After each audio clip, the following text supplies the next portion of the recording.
Bienvenue sur Africa 24 dans cette nouvelle édition du QG News. Au sommaire de l'actualité, impasse dans le partage du pouvoir entre les deux belligérants sud-soudanais. Le gouvernement annonce la conclusion d'un accord sur toutes les questions en suspens, sauf l'accord sur le partage du pouvoir qui a été reporté. En République démocratique du Congo, le secteur audiovisuel est en pleine expansion. La capitale Kinshasa renferme le plus grand nombre des médias, soit 60 chaînes de télévision. Toutefois, de nombreux défis sont à relever pour une évolution qualitative du secteur. Et puis découverte d'un artiste nigérian qui a séduit les mélomanes sud-africains installés à Johannesburg depuis 2005. Femi Koya fusionne l'afrobeat avec d'autres genres musicaux sud-africains.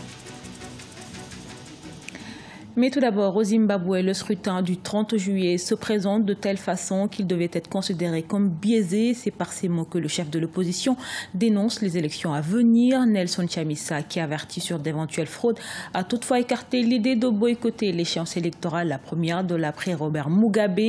Le président du mouvement pour un changement démocratique fera face dans moins d'une semaine au président par intérim Emmerson Mnangagwa. Ce dernier, installé au pouvoir par les militaires, a promis des élections libres, honnêtes et transparentes à rebours des fraudes et des violences qui ont largement entaché les scrutins précédents.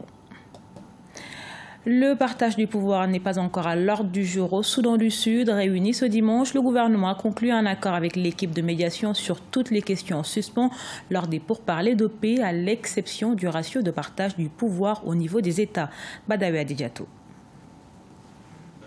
Le gouvernement du Soudan du Sud a conclu un accord avec l'équipe de médiation à Khartoum au Soudan ce dimanche 22 juillet. Les échanges ont porté sur le désarmement des groupes rebelles et les stratégies à mettre en œuvre pour un retour à la paix. Seulement, le partage du pouvoir n'a pas fait partie des débats. Cette partie restante est une partie très importante. Elle concerne les États. La position du gouvernement est très claire. Il ne veut pas aller dans la mauvaise direction, mais travailler pour la paix définitive. S'agissant de l'administration territoriale, le président Salva Kiir a annoncé qu'il pourrait renoncer au maintien des 32 États actuels. Il y a lieu de signaler que c'est un changement majeur qui influencera la politique du gouvernement. À mon avis, l'accord politique signé sous l'égide de l'Union africaine devrait être le gouvernement de la politique au Sud-Soudan actuellement. L'accord de paix est un document international. Il faut prendre des documents nationaux qui vont maintenant appliquer concrètement l'esprit de cet accord de paix qui a été signé. Depuis l'annonce des sanctions par l'Union africaine et l'ONU, les belligérants sud-soudanais s'impliquent davantage pour un retour à la paix. Le 19 juillet, le gouvernement et les rebelles ont signé un accord préliminaire de partage du pouvoir. Ils avaient été arrêtés le 25 mars 2018 à Niamey après un rassemblement interdit contre la loi de finances du Niger. Parmi elles, des leaders de la société civile. Ce mardi, la justice s'est prononcée sur leur cas et plusieurs d'entre eux sont désormais libres après 4 mois de prison. Reportage à Niamey de notre correspondant Sadou Alizé Mokhtar. 3 mois de prison avec sursis pour Nuhu Arzika, Moussa Tchangari et Ali Idrissa. Tel est le verdict du procès des principaux leaders de la contestation populaire contre certaines mesures contenues dans la loi de finances 2018. 2 inculpés bénéficient de relax pour insuffisance de preuves et les autres ont écopé d'un an de prison, dont 6 mois avec sursis. Le tribunal nous a suivis sur 2 chefs de prévention. Le tribunal a estimé qu'en droit, on ne peut condamner M. Nuhu Arzika et autres de chefs d'organisation d'une manifestation interdite parce qu'elle n'a pas été interdite dans les conditions fixées par la loi. Poursuivis pour participation à une manifestation interdite et destruction des biens publics, ces acteurs de la société civile ont été arrêtés depuis le 25 mars 2018. Le ministère public avait requis des peines allant de 1 à 3 ans d'emprisonnement contre eux, mais pas suivi par le juge à la satisfaction de nombreux citoyens qui se sont mobilisés. Et tout le monde l'a dit, tous les observateurs aujourd'hui savent que c'est un dossier politique et qu'on a pris les gens tout simplement pour étouffer un mouvement. Le combat ne fait que commencer. Donc, il y aura une nouvelle flambée de lutte sociale pour que les libertés soient davantage reconnues.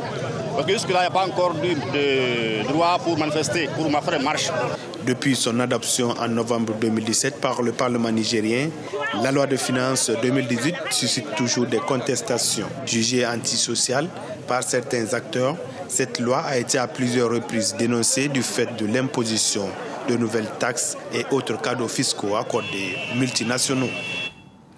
Représentants d'associations activistes mais aussi artistes en Tunisie, 82 associations ont signé ce mardi 24 juillet un pacte pour l'égalité et les libertés individuelles, un moyen de montrer leur soutien à la Commission pour les libertés individuelles et l'égalité mise en place par le président de la République, Béji Caïd Essebsi. Cette commission recommande notamment l'égalité dans l'héritage entre les hommes et les femmes. Près de 300 personnes étaient réunies dans la capitale tunisienne pour exprimer leur soutien aux propositions de la Colibé. C'était à l'occasion du Congrès de Tunis pour l'égalité et les libertés. En République démocratique du Congo, l'audiovisuel a le vent en poupe. On compte plus de 60 chaînes de télé rien qu'à Kinshasa, la capitale. Une aubaine pour les jeunes qui y trouvent de l'emploi. Cependant, plusieurs défis sont à relever pour une évolution qualitative de l'espace audiovisuel congolais. Reportage de notre correspondant Jack Amboka.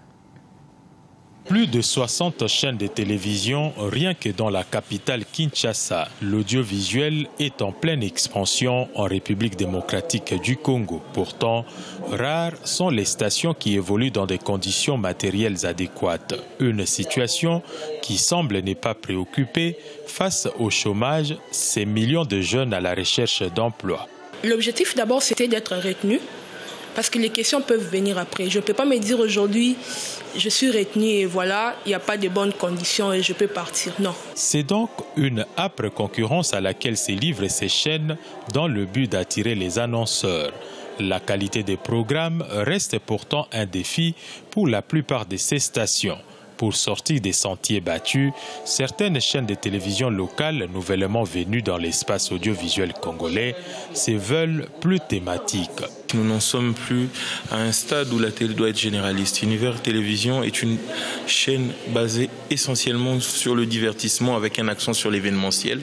La télévision a 3 rôles principaux, c'est-à-dire divertir, informer et éduquer. Si la multiplicité des chaînes de télé est à saluer pour le pays, il n'est cependant pas moins vrai que nombre de défis sont à relever pour une évolution qualitative de l'espace audiovisuel congolais.